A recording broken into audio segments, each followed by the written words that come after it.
आज मैं आपको योग की वो कुंजी बता दूंगा जिसको करने के बाद आपके जीवन में जो भी आप चाहते हो बड़े आसानी से पूरा कर लोगे। आपकी जो भी मनोकामना होगी आप पुरुष से महापुरुष बन जाओगे। आपकी सारी मनोकामना पूरी होगी, पर एक बार में एक ही मनोकामना। बस आपको इस विधि को ठीक से समझना होगा। आप जर्रे से आफ्ताब बन सकते हो। योग की एक ऐसी कुंजी है, लाखों में कोई बिरला ही जानता है। सबसे पहले आप समझो कि ब्रह्म मुहूर्त में ही आपको ये विधि करनी है। पहली बात, एक समय में एक ही मनोकामना पूरी कर सकते हो और इसे 31 दिन तक करनी है, 31 दिन तक। इस विधि में जो मनोकामना आपने सोच रखा, चाहे भौतिक जगत की हो, आध्यात्मिक हो, दैविक हो, आपको प्रत्येक दिन ब्रह्म मुहूर्त में इसे दोहरानी है। कैसे करना है मैं आपको बता दूंगा। पहले आप समझो ब्रह्म मुहूर्त में ही क्यों।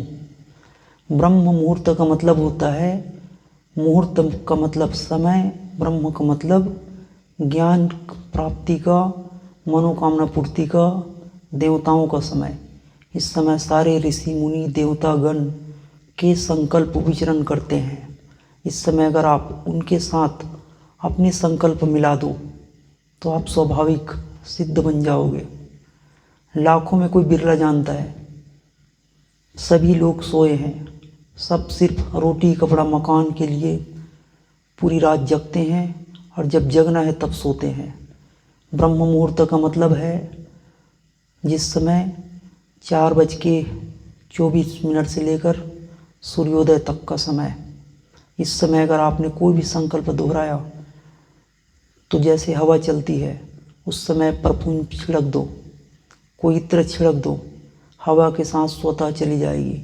ठीक वैसा ही आपका संकल्प स्वाभाविक पूरा हो जाएगा अगर इस समय आपने उस संकल्प को दोहराया। जैसे कि हवा में आपने कोई इत्र छिड़का।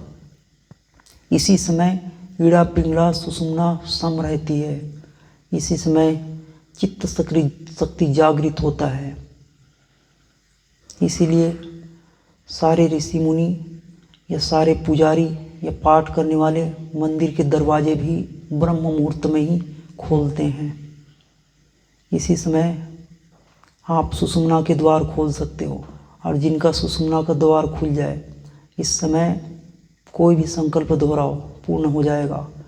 तो आपको दोहराना कैसे है, किसी भी सुखपूर्वक आसन में बैठकर रीढ़ की हड्डी सीधा रखते हुए, गर्दन सीधा रखते हुए, आपको अपने थर्ड आई, जिसे आप आज्ञा चक्र कहते हो, जहाँ स्त्रियाँ तिलक करती हैं, यहाँ पे आपको अपने इष्ट को या अपने गुरु को याद करते हुए इस समय आपको उसी जगह पे अपने विचार को दोहराना है। दोहराने की विधि, आपको हवा लेकर थर्ड आई पर रोक कर रखनी है, स्वाभाविक जितना समय तक आप रोक सको। जब थक जाओ तो आपको ये हवा मुंह से छोड़नी है। हम मुंह से ऐसे छोड़ोगे कि जैसे विसिल बजती हो, बिल्कुल धीरे, हल्की जैसे सीटी लगाते हैं उस तरह से आपकी हवा धीरे धीरे छोड़नी है। लेते वक्त जितनी समय तक लिए हो, छोड़ते वक्त आपको उससे डबल, और रोकते वक्त जितना आपने लिया है उसका 4 गुना। अगर आप 5 सेकंड में अंदर लेते हो तो 20 सेकंड तक रोक कर रखा और 10 सेकंड तक आपको छोड़नी है। ये क्रिया आपको 31 दिन तक करनी है, एक बार में एक ही विचार। अगर आपने प्रत्येक दिन इस विचार को दोहराया तो आपके चित्त तक चली जाएगी, अंतरात्मा तक ये विचार चला जाएगा और अंतरात्मा में गई विचार निश्चित ही पूरा होगा। जब भी आप थक जाओ तो हवा धीरे धीरे छोड़ना, फिर से स्वाभाविक हवा लेकर थर्ड आई पे आपको अपने उस विचार को, अपने संकल्प को प्रार्थना करना कि हे भगवान, मेरा ये विचार है, मुझे इस विचार को पूरी करनी है। प्रत्येक दिन आप 31 दिन के लिए कम से कम 11 मिनट तक हवा लेकर रोकना, उस विचार को दोहराना। सावधानी इतनी रखनी है कि अगर आपने ऐसा कोई विचार किया जिससे दूसरों का हित हो, इसके जिम्मेदार आप होंगे।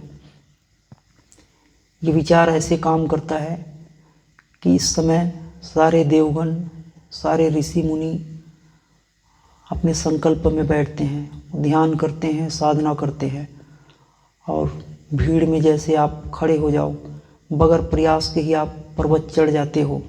कभी आपने देवी के मंदिर गए हैं, भीड़ में स्वाभाविक आप ऊपर तक पहुंच गए हो, बगैर प्रयास के ही। पीछे वाले धक्का मारते हैं, आगे वाले रास्ता देते हैं। तो वैसे ही अगर आपने जो भी विचार किया है, चाहे आप भला चाहते हो या बुरा चाहते हो, पूरा होगा ही। अगर बुरा चाहते हो तो इसके जिम्मेदार आप हो। सामने वाले का बुरा करोगे, अहित करोगे, तो उनकी जिम्मेदारी आपको लेनी है। आपका गुरु, आपका भगवान सिर्फ आपको पूरा कराते हैं। कोई हठी बच्चा है तो भी, सरल बच्चा है तो भी। तो इस समय आप अपने कोई भी विचार को पूरा कर सकते हो। अगर आप ध्यान चाहते हो तो स्वाभाविक इस समय अपने सारे विचारों को शांत करते जाना है। सबसे पहला काम तो आपको अपने विचारों को शांत ही करनी है। उसके बाद जब मन, बुद्धि, इंद्रियां शांत हो जाए, तब अपने संकल्प दोहराओगे। तो इस समय का दोहराया हुआ संकल्प निश्चित ही पूरा होता है। इसी समय चंद्र का और सूर्य का दोनों का समावस्था होता है। सूर्य उदय होने वाला है और चंद्र अस्त होने वाला है। तो इस समय संधि काल बनती है, जिसे अमृत वेला कहते हैं। अमृत वेला का मतलब ही है कि आपको अमृत की वर्षा हो सकती है, पर लोग इस समय सोकर अपना जीवन खो रहे हैं। चाहे भोगी हो चाहे योगी हो, इसी समय अपना कार्य सिद्ध कर सकते हैं। इस समय का बेला, समय, मुहूर्त आपको जैसा चाहते हो वैसा पूरा कराने में समर्थ है। सारे पुराने ज़माने में ऋषि मुनि इसी समय साधना किया करते थे, और आज भी जिन्हें ज्ञात है लाखों में बिरला ही, वो इस समय अपना सोकर अपना उम्र खपाते नहीं हैं। पहले ज़माने में जब बिजलियां नहीं होती, जल्दी सो जाते थे और ब्रह्म मुहूर्त में उठ जाते थे, ताकि वो अपने आध्यात्मिक विकास कर सके। तो आप भी इस समय में ना सोकर अमृत वेला का लाभ उठाओ। भौतिक या दैविक, आध्यात्मिक जो भी आपके संकल्प है, जो भी आपके विचार है, उन्हें पूरा करो।